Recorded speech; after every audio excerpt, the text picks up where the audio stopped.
Ok, bueno, el tema de hoy, muy interesante, porque vamos a hablar de lo que es el COVID en ginecobstetricia. Obviamente me voy a enfocar muchísimo más al aspecto obstétrico por razones obvias, porque en ginecología, pues fuera de unos lineamientos que hay al respecto de cómo manejar las pacientes ginecológicas, que ya todo, no cambian en mucho con respecto a cualquier otra población, en obstetricia tiene datos muy importantes. Y empezamos para ubicarnos. Estas son cifras del día de hoy, tomadas de la OMS, donde hay 223 países o territorios con casos todavía activos, con más de 124 millones de casos confirmados y ya 2.738.876 muertes. En México, la estadística al día de hoy estamos por llegar ya a las casi 200,000 muertes, cifra pues muy por arriba del peor escenario que había pronosticado López-Gatell de las 60,000 muertes hace un año. Estamos en estos. Y lo quise comparar con Israel, porque Israel, por razones que después veremos con lo de la vacuna, pues va en una franca descendencia, su curva. Curiosamente, también aquí en México tenemos aquí, como ustedes están viendo, el pico después de las fiestas decembrinas, cosa que nos preocupa mucho porque seguramente acá vendrá otro pico después de las vacaciones de Semana Santa, que como todos sabemos, mucha gente no va a hacer caso a las recomendaciones de no salir y van a salir y se va a atiborrar otra vez todo y seguramente vamos a tener un pico muy semejante a este que se produjo después de las fiestas decembrinas. Ustedes ven las fechas que corresponden exactamente en días posteriores, las siguientes 2 o 3 semanas después de las fiestas decembrinas. Antes de abordar directamente el tema, quisiera ayudar a algunas generalidades y cambios fisiológicos que ocurren durante el embarazo para poder acabar de entender bien qué pasa con el COVID y el embarazo. Entonces, la respuesta del COVID ya ha provocado dificultades financieras sustanciales para muchas familias. No tienen dinero para atender a un niño o a un niño adicional. Y es una de las principales razones por las que en Estados Unidos muchos pacientes que se han embarazado en esas épocas optan por abortar. El aislamiento ha aumentado en todas partes del mundo, incluyendo México y en Estados Unidos, por supuesto, también. La violencia intrafamiliar, y a veces esta violencia intrafamiliar incluye una coacción sexual y que puede finalmente dar como resultado de esta coacción sexual embarazos no planeados. Ha tomado de Harvard esto. Cada año en Estados Unidos, cerca de 1 millón de mujeres optan por poner fin al embarazo y ahora hubo una ley que impedía que se siguiera el programa de abortos naturales. Finalmente, sí, ya hubo un entendimiento y volvieron a abrir las clínicas en Estados Unidos, un derecho directo en los Estados Unidos. Ahora, el síndrome respiratorio agudo severo originalmente causó muchos problemas en las 2 epidemias anteriores y un porcentaje muy alto de mujeres embarazadas fallecieron, cosa que no está pasando por lo menos ahorita. Las series de casos publicados con infección por SARS-CoV y embarazo evidentemente son muy escasas, pues, tenemos por razones obvias, el embarazo dura 9 meses y en México apenas están haciendo los primeros casos de mujeres infectadas. Como veremos más adelante, en Wuhan hay algunas estadísticas que les voy a presentar. Finalmente, se menciona la asociación de algunos casos de estudio con condiciones médicas o con comorbilidades maternas, o sea, no hay mayor cambio en realidad. Lo que decíamos, se dispone poca información para poder diseñar un esquema de tratamiento que fuera específicamente para pacientes con COVID. De hecho, se están manejando prácticamente igual que si no estuvieran embarazadas.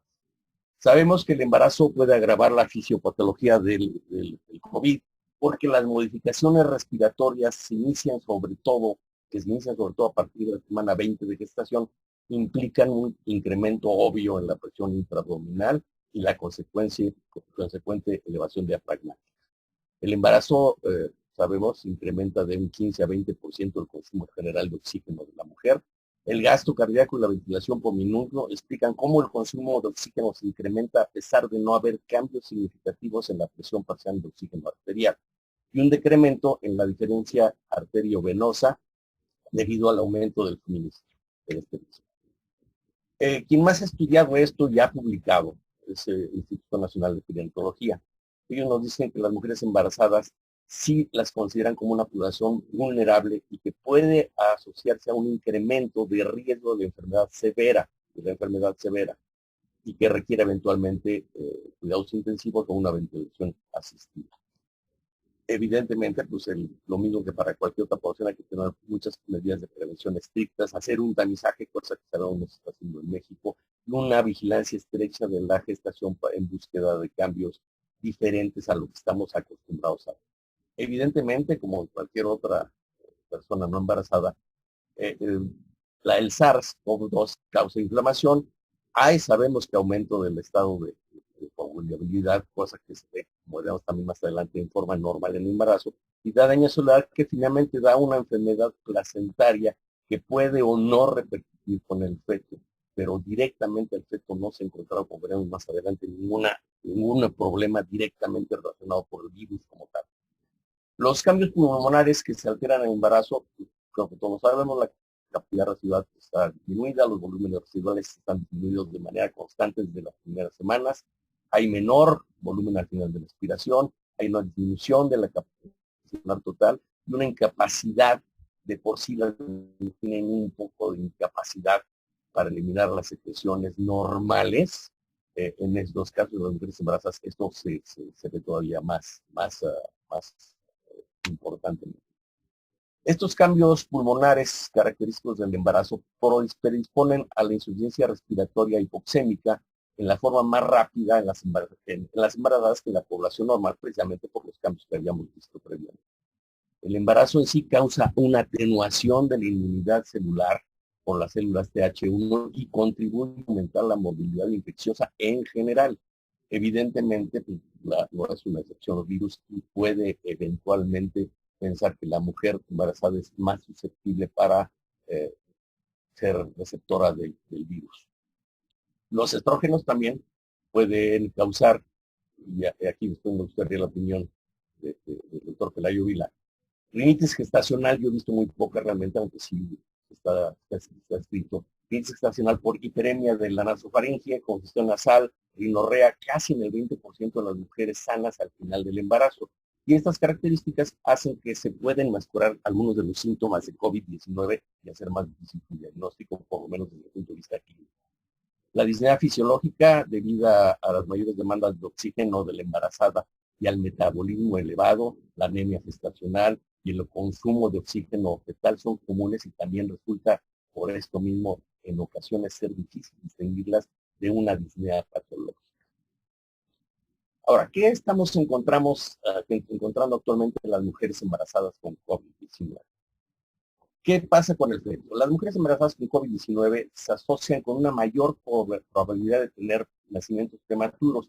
Se ha descrito en muchas series de investigación, pero la mayoría de ellas son de carácter iatrogénico. ¿Qué quiere decir eso? Que estamos sacando a los bebés antes de tiempo, la gran mayoría por miedo a la enfermedad o por desconocimiento de lo que va a pasar en la enfermedad. En ocasiones sí, pues porque el desembarazar a las mujeres les aumenta un poco la expectativa de no caer en un riesgo demasiado alto de intubación. Aparte del nacimiento prematuro, que ya vimos es más por esta causa que por la enfermedad en sí, no hay ninguna evidencia de que la infección por COVID-19 actualmente tenga un efecto adverso en el feto o en los estados neonatales inmediatos. Volvemos a lo mismo, apenas están haciendo los primeros niños con madres con COVID. Tenemos poca información, no sabemos si en un futuro vamos a encontrar alguna evidencia de daño por esto más a futuro. Los primeros datos relativos al embarazo coexistiendo con COVID se derivan principalmente de las mujeres infectadas durante el tercer trimestre y el periodo de postparto. La información sobre los resultados del embarazo de personas infectadas por COVID-19 en torno al momento de la concepción y durante el primer trimestre todavía es limitada, por lo que decíamos. Sin embargo, con los datos que tenemos actualmente disponibles, en forma temprana no se han demostrado hasta la fecha un aumento de los abortos espontáneos. Sí había habido un aumento en estadístico de los abortos, pero son voluntarios, no por causa de, o sea, no hay diferencia estadística significativa entre los abortos, llamémosle naturales, que dicho sea de paso, los comentarios son mucho más de los que se decía hace mucho tiempo. ¿Por qué? Porque eh, actualmente podemos tener pruebas de embarazo capaces de detectar embarazo incluso antes de que siquiera falta la menstruación. Todas las mujeres que tienen un retraso menstrual y de repente tienen 5 o 6 días de retraso y sangran un poco más y lo primero que dicen, ay, menstrué mucho porque se me retrasó la regla. Un buen porcentaje de esos pacientes son microabortos que ni siquiera supimos, ni los médicos ni los pacientes estaban embarazados. Entonces, se calcula, antes se decía que la tasa natural de abortos espontáneos era del 10%, y se sabe que va entre el 15 y el 20%. Lo que pasa es que esa diferencia es porque no se diagnosticaron antes con tanta premura, digamos. Los primeros informes en cuanto a la transmisión vertical nos dicen que es sumamente poco factible, o sea, no hay en realidad una transmisión directa de una mujer embarazada con COVID hacia el pecho. Sin embargo, hoy son posibles hacer pruebas serológicas de cordón umbilical y en la sangre neonatal. Y no está claro si la infección por este virus se transmite de la madre al feto, ya que su mecanismo principal de contagio sigue siendo a través de respirar las gotas de un paciente contaminado. Existe viremia en el 1% de los pacientes con síntomas de COVID, pero generalmente es baja transitorio, lo que hace difícil que pase eventualmente al feto. Es poco probable que entonces el feto sea transmitido de este virus cuando está inútil. La hipótesis de la transmisión perinatal no está claro si esta ocurre por vía transplacentaria o en realidad ocurrió a través del parto o de la exposición ambiental en las primeras horas de nacimiento del recién nacido. Actualmente hay datos limitados sobre el impacto en el feto, por lo mismo que decíamos del tiempo, hay muy pocos casos todavía y muy pocos estudios al respecto. En los pocos estadísticas que hay, revelan que la neumonía viral en mujeres embarazadas se asocia con un mayor riesgo de parto prematuro, pero eso, como cualquier otra infección, sabemos perfectamente bien que las infecciones urinarias son una de las pocas causas que tenemos conscientes de parto prematuro. Pero como tal, la mayoría de estos partos prematuros se deben a decisiones tomadas en conjunto con la paciente o a veces desde el punto de vista estrictamente médico. Los embarazos, en general, con este tipo de infección, se deben manejar de acuerdo con los hallazgos clínicos y ecográficos, independientemente de la infección. El feto adquiere tempranamente capacidad de tener inmunoglobulinas séricas debido al paso de la IgG materna a través de la placenta. Sin embargo, los IgM, como sabemos, no atraviesan la barrera placentaria y su detección ahí sería indicativa, evidentemente, de una respuesta inmunitaria fetal, que hasta ahora no he encontrado ningún artículo que hable de que haya IgM en líquido amniótico o en cordocentesis inútil. La infección congénita neonatal se considera aprobada si el virus se detecta solamente en el líquido amniótico, lo que decíamos, y siempre y cuando no existe una ruptura prematura de membranas, puesto que esta puede verse contaminada y entonces no sería fidedigno el encontrar en líquido amniótico. Esto si las membranas no están limpias. Sin un análisis sistemático, estos solamente se han clasificado como posibles casos de transmisión vertical. Hasta ahora no se ha demostrado en realidad. En el Inter dicen que hay un caso demostrado a través de IgM, pero no está muy claro en realidad, solamente. En Barcelona informó este hospital un aumento en la incidencia de preeclampsia en mujeres embarazadas infectadas con este virus en comparación con las infectadas sanas. Si recordamos la diapositiva de la placenta lesionada, no sabemos cuál es la preeclampsia, pero se intuye que es un problema vascular posiblemente derivado de esa enfermedad que el virus causa sobre la placenta. La infección con COVID no es una contraindicación para la lactancia materna, que también es uno de los mitos. Se recomienda el uso simplemente de máscara facial, de mascarillas, y que sea resistente a los fluidos mientras se alimenta o cuida el recién nacido, por lo que decíamos, las infecciones de los recién nacidos son más bien en el momento de estar en contacto con la madre que tiene el virus y no porque se vea transmitido verticalmente o en el momento del parto. De 24 casos analizados en mujeres en el INPER, no hubo evidencia de presencia del virus en la leche humana. En el Royal College of Physicians publicó una guía práctica para el cuidado neonatal, precisamente los hijos de mujeres con pacientes, y se propone aislarlos durante 14 días para garantizar que haya un periodo completo de aislamiento, que es lo mismo que se hace con cualquier otro paciente. ¿Qué nos dicen las gentes que más experiencia tienen? Pues simplemente por tiempo, porque aquí empezó el problema. En 13 de marzo se diagnostica la primera mujer con COVID que está embarazada. En Wuhan solamente hubo 3 abortos espontáneos, 2 embarazos ectópicos, 4 abortos inducidos, y esto es debido a lo que decíamos a las preocupaciones de los pacientes sobre COVID-19, no porque lo haya sufrido COVID-19. De 118 pacientes, 68 de ellas presentaron partos durante este tiempo. Y de estas pacientes se sometió solamente a cesárea a 63. El procedimiento se realizó debido a la preocupación de los efectos de COVID en el embarazo, puesto que no se tenía idea de qué era lo que iba a pasar. Entonces, muchas de estas indicaciones son más por miedo que por indicación médica. Un total de 14 de estos nacimientos fueron prematuros, de los cuales 8 fueron inducidos, o sea, no cuentan como prematuros reales, porque se provocó el nacimiento, y de estos 7 de ellos en realidad fueron debidos a la preocupación exclusivamente de los riesgos que podía tener el COVID-19 sobre el feto y sobre la... Ningún recién nacido tuvo datos de asfixia neonatal, ya tienen la cifra de las entes de Chile. La mayoría, como también lo corroboran las cifras aquí en México, son de una enfermedad leve afortunadamente. Solamente el 8% causó con una enfermedad severa. Esta enfermedad severa se desarrolló en 6 de las mujeres, 6 de las 9 mujeres después del parto. Y solamente una de ellas tuvo necesidad de tener una intubación. Y fue después del parto. Hasta el 20 de marzo, 109 de 116 mujeres, o sea, el 94% habían sido de altas sin mayor problema, incluidas a las mujeres con enfermedad grave o crítica, y no hubo una sola muerte reportada.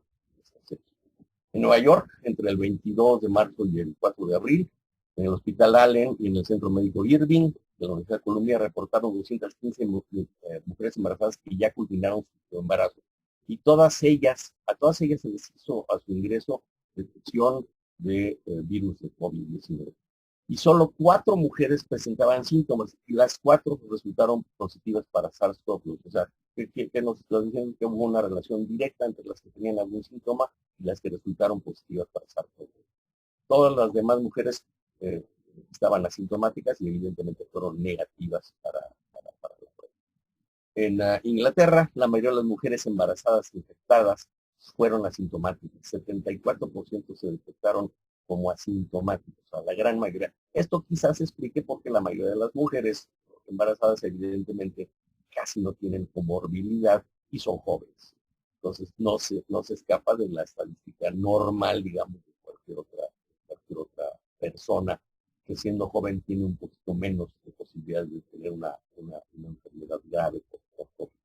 En Estados Unidos, igualmente, el 86% de las mujeres que fueron admitidas en trabajo parto y que dieron positivo para SARS-CoV-2 fueron asintomáticos. O sea, la gran mayoría de las mujeres embarazadas son asintomáticas. También no es lo problema es que son asintomáticas, pero pueden transmitir el virus a las mujeres embarazadas con COVID-19 tienen más altas posibilidades de tener, cuando esto ocurre al final del embarazo, ingreso a la unidad de cuidados intensivos, pero son más bien por criterios diferentes de riesgo para ingresar a la unidad de cuidados intensivos. O sea, se están ingresando pacientes que en circunstancias normales no se ingresarían a las terapias intensivas, más que por la gravedad de las mismas, como por prevención, digamos.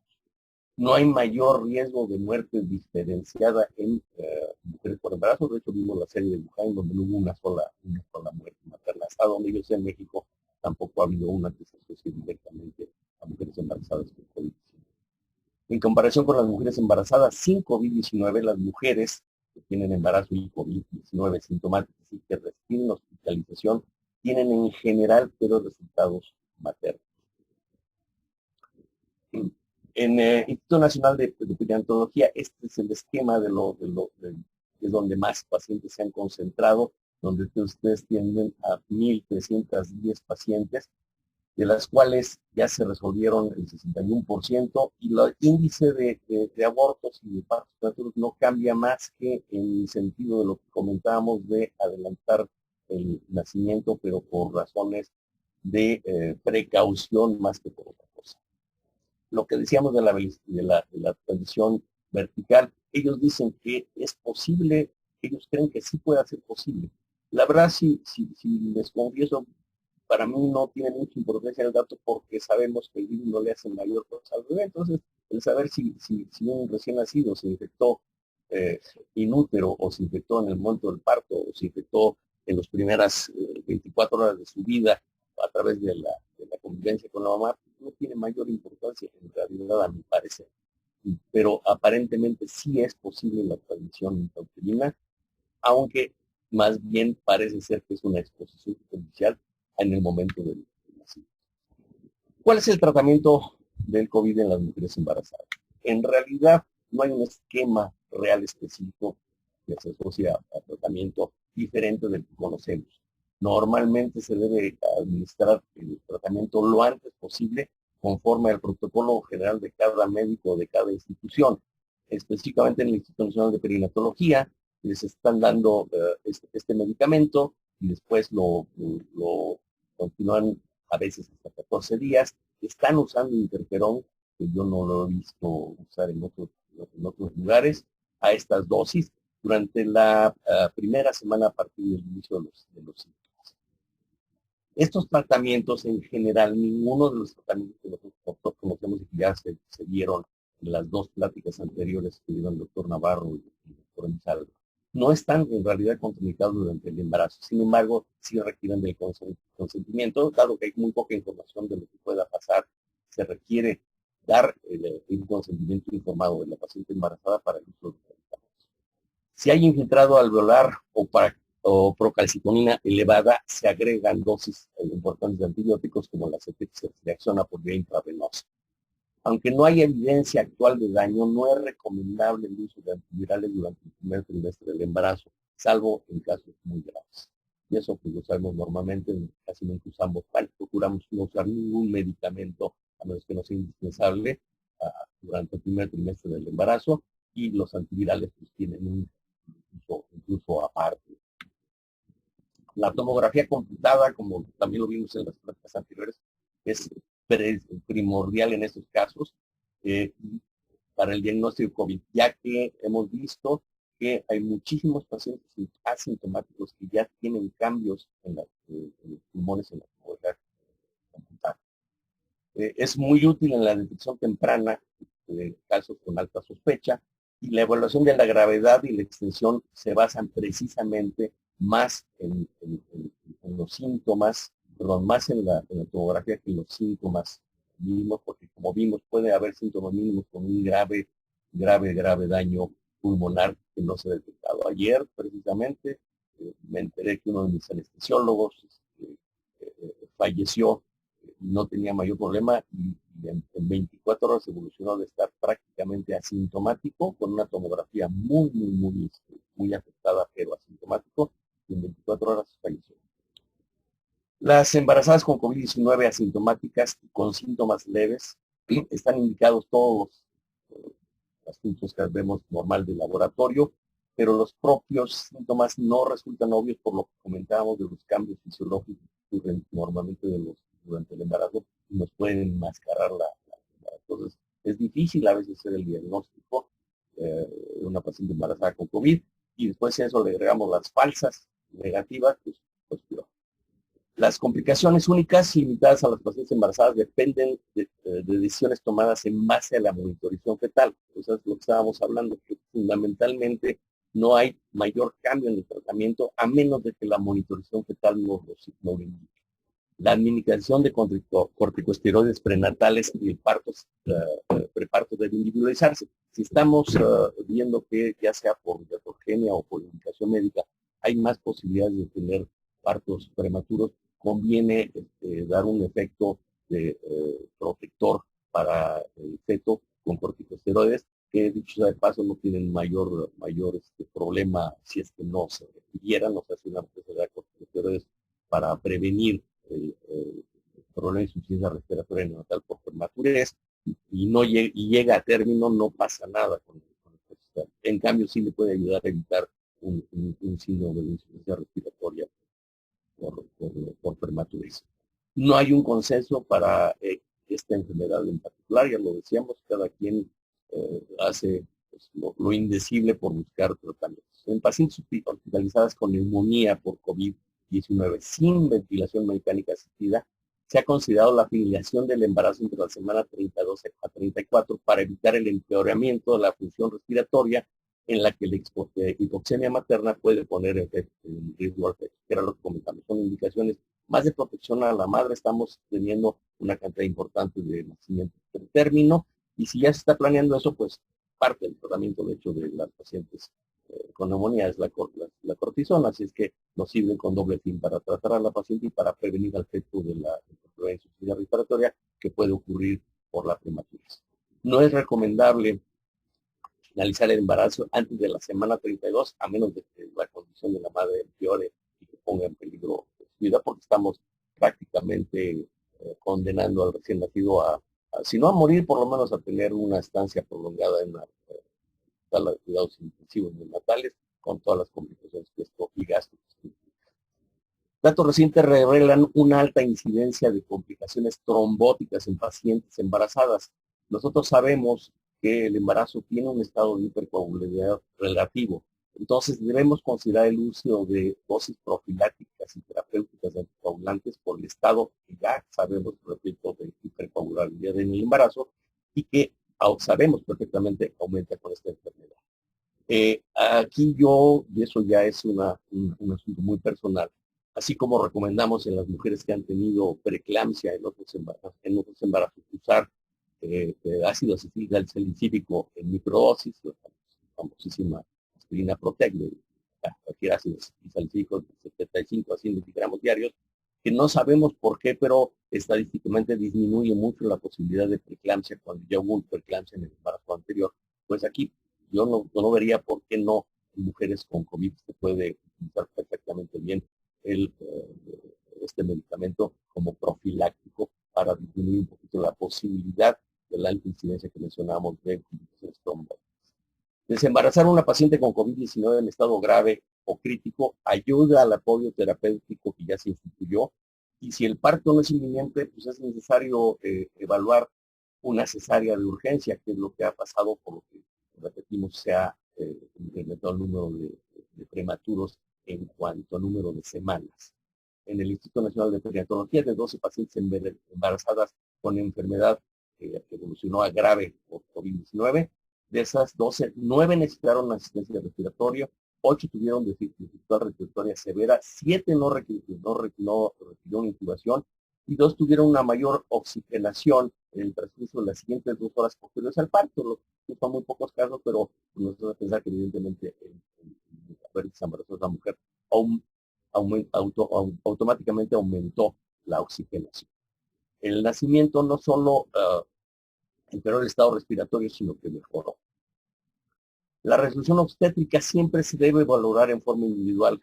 Para ello hay que tomar evidentemente en cuenta de la estacionalidad del nacimiento. Pacientes arriba de 35 semanas de gestación no tienen ningún problema con adelantarlo, si se puede, dependiendo de las condiciones cervicales, hacer un inducto conducción, y si no, hacer una cesárea. El problema es con las pacientes abajo de 35 semanas de gestación. Los casos severos deben tratarse en forma multidisciplinaria, igual que se ha venido tratando en todos los demás casos, como lo hemos visto en las dos pláticas anteriores, y la insuficiencia respiratoria y orgánica pues, es la base primordial para decidir qué hace. Se usa invariablemente oxígeno complementario y, de ser necesario, como cualquier otro paciente que requiera ventilación mecánica asistida. Aquí la pronación está todavía más, si de por sí la repronación es altamente recomendable en estos casos, en el embarazo está sumamente recomendable. Revisé un artículo que me hizo favor de mandar el doctor Elizalde, donde hablan exactamente de eso y lo ponen prácticamente como una obligación de una mujer embarazada arriba de la semana 30 que tiene COVID, ponerla en pronación. Y ahí viene incluso en ese artículo, que usted le puede pasar la liga después, los esquemas de cómo coronar a una mujer embarazada, porque no es fácil. Cuando está intubada es sumamente difícil, se necesitan 5 o 6 personas con una técnica especial. Cuando está consciente, pues la misma paciente coopera y hay incluso ya colchones diseñados para ello. Y si no se tiene eso, habitualmente se usan almohadas, pero es sumamente recomendable la pronación en pacientes embarazadas con COVID-19. Obviamente el uso de equipo de protección adecuado para todo el personal de salud es imprescindible. Ya veíamos que las mujeres asintomáticas embarazadas son un muy alto número, entonces podemos estar atendiendo a una paciente embarazada y en México, que no estamos haciendo tantas pruebas, porque México no se le hace prueba COVID a todas las mujeres embarazadas que entran a los hospitales a diferentes Estados Unidos. Es posible que estemos atendiendo a una mujer completamente asintomática y tenga COVID y estemos ampliamente expuestos a ser infectados. De ahí el alto índice de morbilidad en los hospitales que están digo, en el Hospital General yo conozco por lo menos 10 personas del área de ginecostetricia infectadas, afortunadamente ninguna de ellas evolucionó hasta. Nuevamente, en el Instituto Nacional de Hematología se realizaron pruebas para SARS-CoV-2 con hisopado en neonatos de la garganta y muestras de leche materna y ninguna de ellas dio positivo. Ya habíamos hablado, mejor dicho, ya se había tratado aquí el famoso burnout, o sea, el agotamiento médico, inicial debido pues, a muchas causas, pero sobre todo en esta época por la pandemia. Inicialmente la expectativa predominante era que este agotamiento era un problema médico y que solamente se daba en aquellos médicos de cierta edad que no podían adaptarse al nuevo entorno que implica esta enfermedad y el tratamiento hospitalario de la misma. Y se definió como un problema secundario en una generación de médicos antiguos, por no decir unos viejos, quejándose de la ineficiencia y baja tecnología que se dispone, cosa que sí es cierto, pero bueno, originalmente. Pero se ha quedado, y ahí tienen la cita abajo de la encuesta que hicieron 15,000 médicos, de manifiesto que aún en los llamados millennials, los médicos millennials y los residentes, que evidentemente son gente joven, e incluso los estudiantes de medicina a los que han incorporado a ayudar a vacunar y a hacer las cosas que se hacen en los hospitales de este tipo, ya están mostrando signos francos de agotamiento. Muy interesante el estado actual de las vacunas, que analicemos rápidamente tanto en México como en el mundo. Estas han sido realmente una novedad importante y ha sido una historia de éxito porque se ha hecho lo que antes hacía en 10 años, se hizo en menos de un año esta vez. Se han notificado varios casos de anafilaxia asociados con la vacuna, sobre todo con la de la ARNM, el ácido ribonucleico mensajero de Pfizer, y después de la vacunación de casi 2 millones de trabajadores de la salud. Y la incidencia de anafilaxia asociada con la vacuna de Pfizer parece ser aproximadamente 10 veces mayor que la de otras vacunas. Sin embargo, el beneficio supera con mucho el riesgo. Las vacunas de RNA que están desarrolladas fundamentalmente por Pfizer y también por Moderna, utilizan un sistema portador de nanopartículas basado en lípidos que evita la rápida degradación enzimática del RNA. Desde la perspectiva de eficacia de la vacuna, es muy importante disponer de un poco más de datos para evaluar si la protección mediada por las respuestas tempranas, como la presencia de anticuerpos IgG y IgM, alcanzan su punto que máximo sabemos entre las 2 y 4 semanas, pero después disminuyen y a la fecha no sabemos qué va a pasar, cuánto tiempo va a durar, y a ver si no pasa un poco como las vacunas normales de la influenza, que hay que estar vacunándose cada año porque cambia y varía la cepa. Los que entienden de estas vacunas dicen que los de RNA son relativamente sencillo cambiar el estatus para una nueva variante en caso de que se dispare. Rápidamente, el análisis de las vacunas, las Sputnik 5, que dicho sea de paso, 5 dicen que más bien lo usaron como B, una vacuna china que está basada sí en la técnica antigua, el virus desactivado. Las otras dos no tienen virus, solamente el vector que se llama.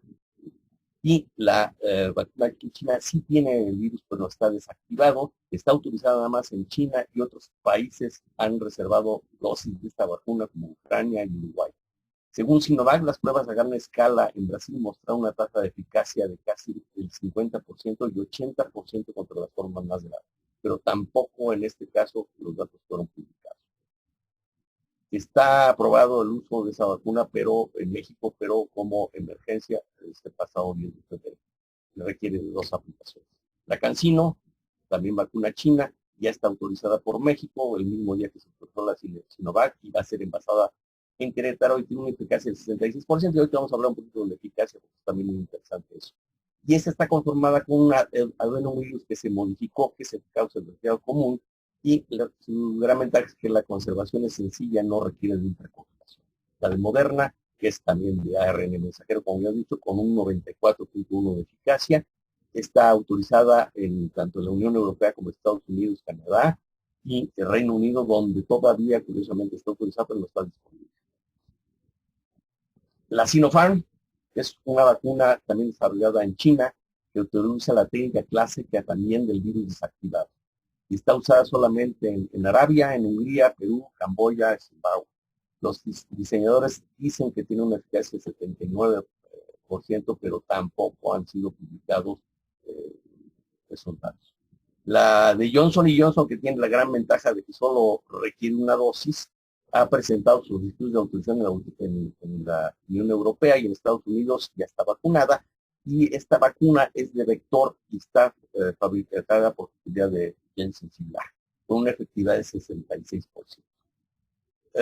Hay otras como la Novavax, la CureVac, y según la Organización Mundial de la Salud, existen otros 69 proyectos de vacunas contra COVID-19, que son objetos actuales de ensayos clínicos en seres humanos, además de 181 vacunas más que se encuentran en fase de desarrollo preclínico y aún no han sido probadas en humanos.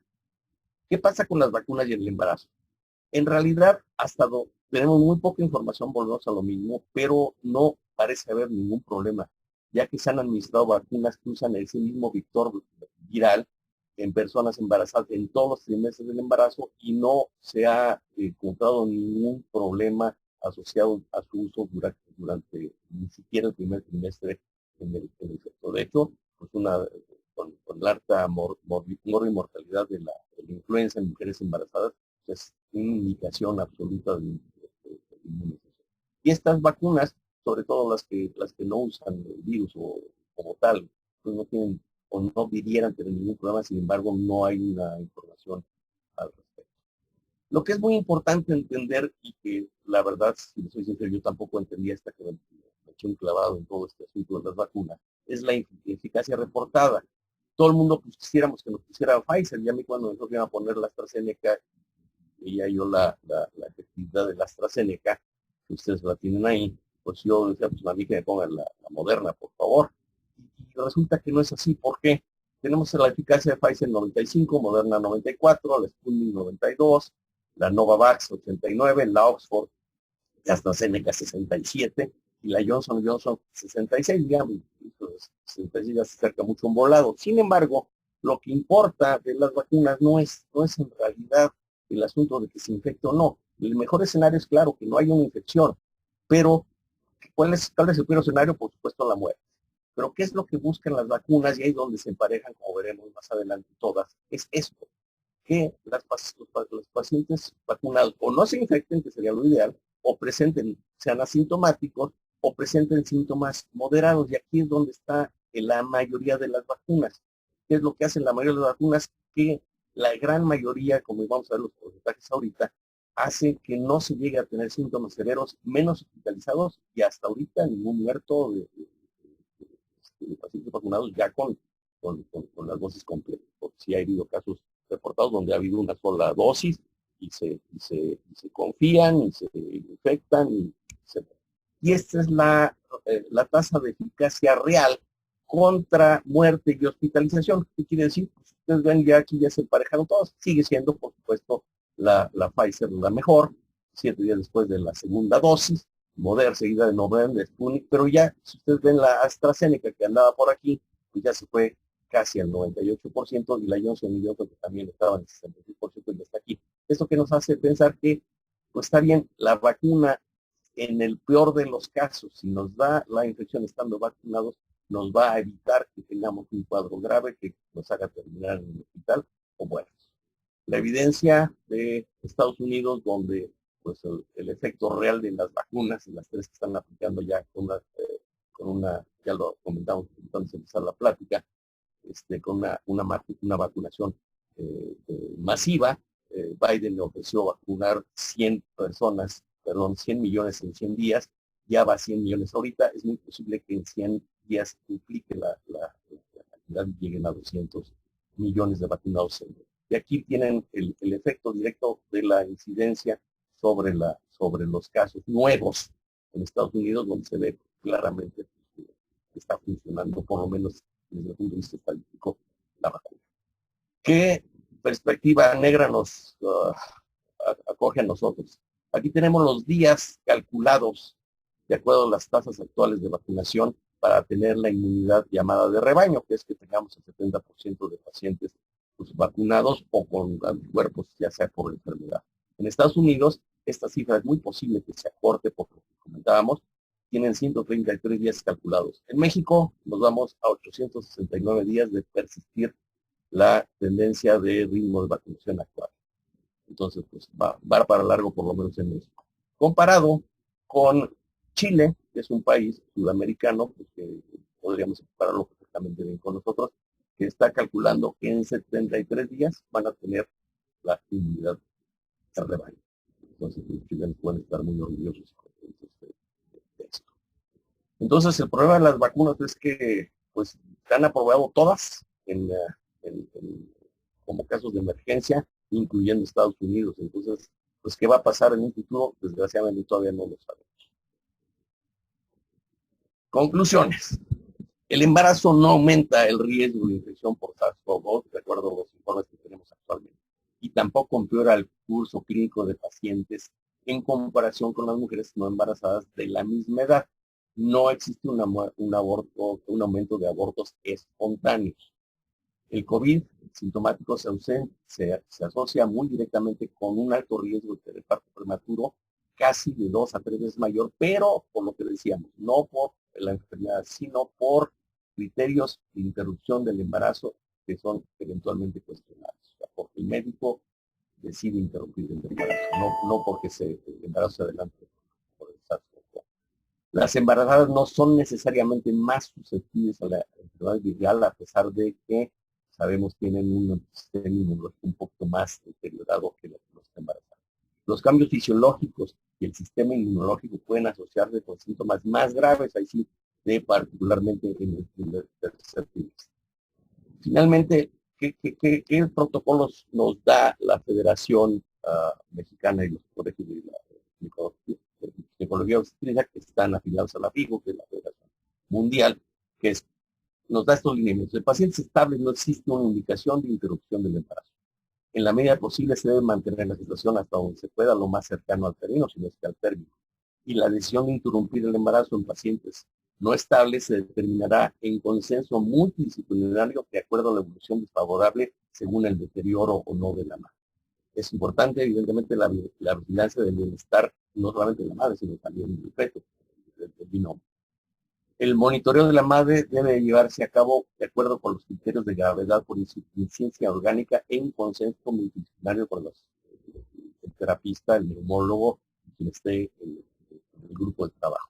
Hasta la fecha no se ha evaluado si el parto o la cesárea suponen en forma independiente ventajas para mejorar la vía de nacimiento. Los dos casos que habíamos, no, como dicen, dos golondrinas no hacen verano. Entonces no hay estadísticas. Los pocos casos que podríamos decir como medicina anecdótica sí mejoran el nacimiento en cuanto a la oxigenación, como de acuerdo al libro.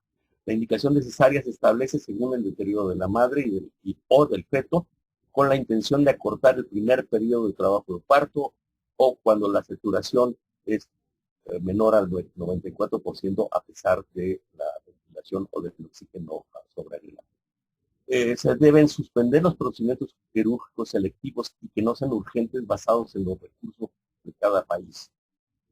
Yo tiene un rato que no opero pacientes que de forma normal ya se hubieran operado precisamente por eso, porque la gente tiene miedo a operarse y si no es un problema de urgencia, pues en principio no se deben operar hasta que no pase esta pandemia. La programación de cirugía electiva debe basarse en las condiciones individuales de los pacientes, los recursos disponibles, los pacientes que pueden sufrir daños o consecuencias para la salud debido a la postergación de estos procedimientos sí deben ser evaluados individualmente y sí deben someterse a una cirugía, de acuerdo, por supuesto, con todos los distintos protocolos para mejorar la recuperación. Aquí es donde entra mucho en juego la cirugía ambulatoria, procesos ambulatorios y la cirugía endoscópica que acorta evidentemente la estancia hospitalaria. Los procedimientos quirúrgicos urgentes, obviamente, tanto obstétricos como ginecológicos, no deben posponerse por la pandemia. Cuando se usa electrocirugía, hay que tener cuidado porque las partículas virales pueden tener el potencial de propagarse en el entorno a la sala de operaciones, por lo que se deben usar varias estrategias para reducir el riesgo, que incluyen evidentemente todo el humo quirúrgico que se produce mediante el uso de evacuadores de aire y establecer unidades electroquirúrgicas, usar la electrocirugía lo menos. Pues muchas gracias a todos.